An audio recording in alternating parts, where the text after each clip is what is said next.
እና ሄሉሻ የናፈቋቸው ገባ ገባ በሉ በእናሻ ጥበቡ የሚወዱናሉ የምንገበገቡ ያን መተናተላላቸው። እኔም ጣፍቻለሁ። ይሄን ሁለት ቀን ትንሽ ጉንፋን አሞኝ ነበርና እስኪ ዱአ አድርጉልኝ ሁላችሁም።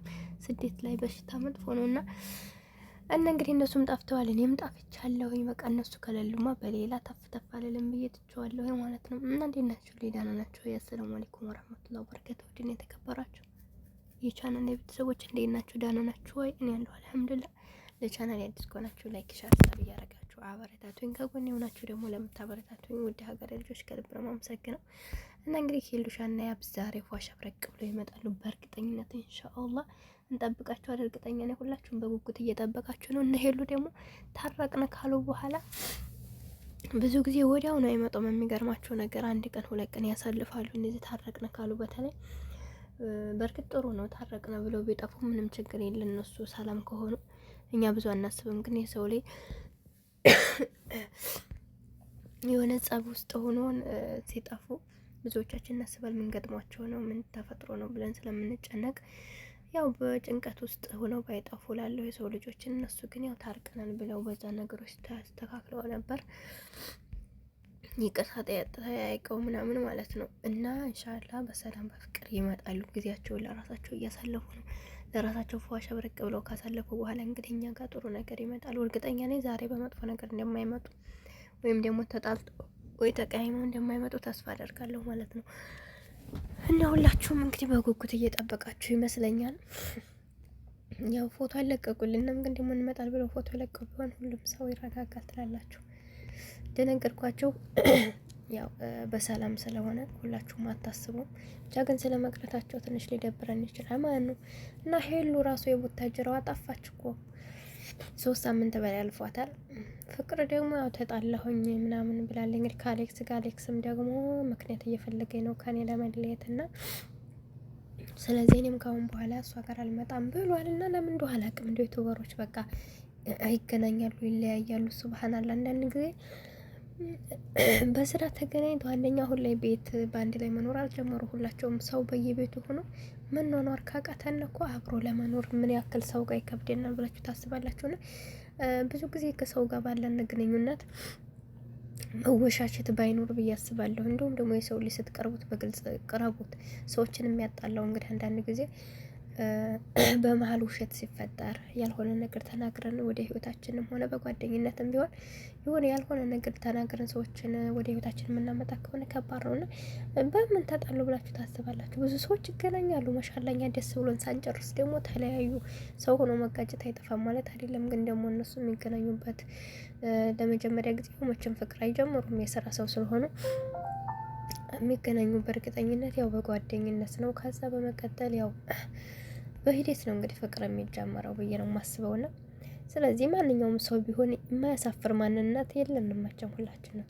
ስለዚህ አያሳፍረኝም፣ በራሴ እተማመንበታለሁ የምትሉት የራሳችሁን ማንነት በግልጽ ብትናገሩ ምንም አይደል።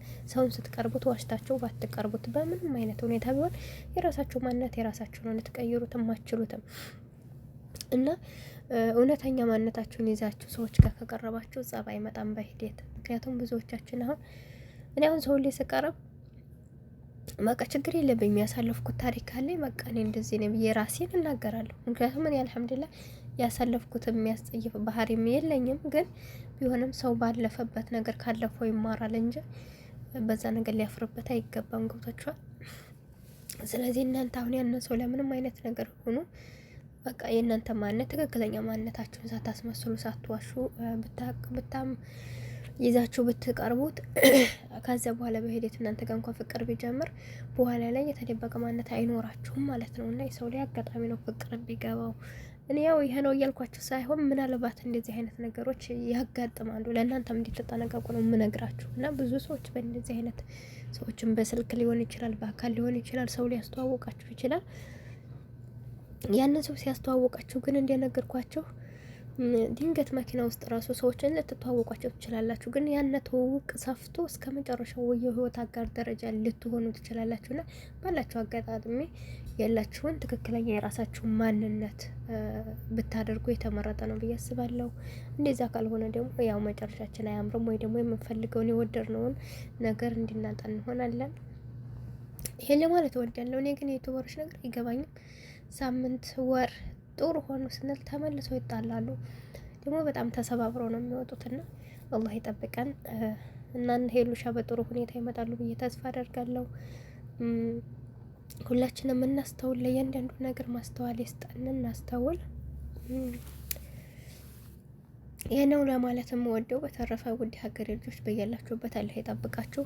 ባለን ነገር ደግሞ አመስጋኝ እንሆን። የእውነት እኔ በዚች 2 ቀን በሽታ ማለት ነው እኛ የሰው ልጆች ያለን ነገር ምንም መስሎ አይታየንም። ለካ ሰው ጤና እኔ አሁን የምሰራው ስራ እውነት ለመናገር አንድ ቀን ስራ ከበደኝ ወይ ደግሞ ብዙ ነው ስራዬ ብዬ አስቤው አላውቅም። ግን ትናንት አሞኝ ማለት ነው ወላሂ በቃ የነኑ ነገር ሳይው ስራው ብዛቱ ያን ሁሉ ችዬ ነው የኖርኩት ማለት ነው። ብቻ ግራ እስኪገባኝ ድረስ እና ይህ ሰው ላይ ከምንም በላይ ጤና ካላችሁ በጣም ደስተኛ ናችሁ። የማትችሉት ነገር የላችሁም እና ሰው ለካ ካልተያዘ የምታውቁት ነገር የላችሁም። ዋጋችን ምን ያክል ነው እና አላህ ያበርታችሁ። በስደት ላይ ከምንም ነገር አላህ ይጠብቃችሁ። እናንተም ዱአ አድርጉ፣ ካላ መንገድ ያንወጣ። ወዳችኋለሁ፣ አከብራችኋለሁኝ። አላህ ጤናችሁንም መልካም ርዝቅ ይወፍቀን፣ ለሁላችንም የረፍት እንጀራ ይስጠን። የተጣሉትን አላህ ያስታርቃቸው። እወዳችኋለሁ፣ አከብራችኋለሁ። እና ሄሉ ሻማታ እንግዲህ በአዲስ ቪዲዮ ከመጡ ኢንሻአላ በአዲስ እንገናኛለን። እስከዛ ሰላማችሁ ይብዛልኝ በያላችሁበት። እወዳችኋለሁ፣ አከብራችኋለሁ። ቻናሌን ላይክ ሰብ እያደረጋችሁ አበረታቱኝ። ሰሞኑን ሰብስክራይብ ቃዝቅዟል እኔም እየሰራሁ ስላላደለ እና ይሄን ቪዲዮ የምትመለከቱ ሁላችሁም አይከፈልበትም። ሰብስክራይብ አድርጉ፣ ላይክ አድርጉልኝ። አብሬያችሁ የነበርኩት ሄቡ ነበርኩኝ። አሰላሙ አለይኩም ወራህመቱላሂ ወበረካቱሁ።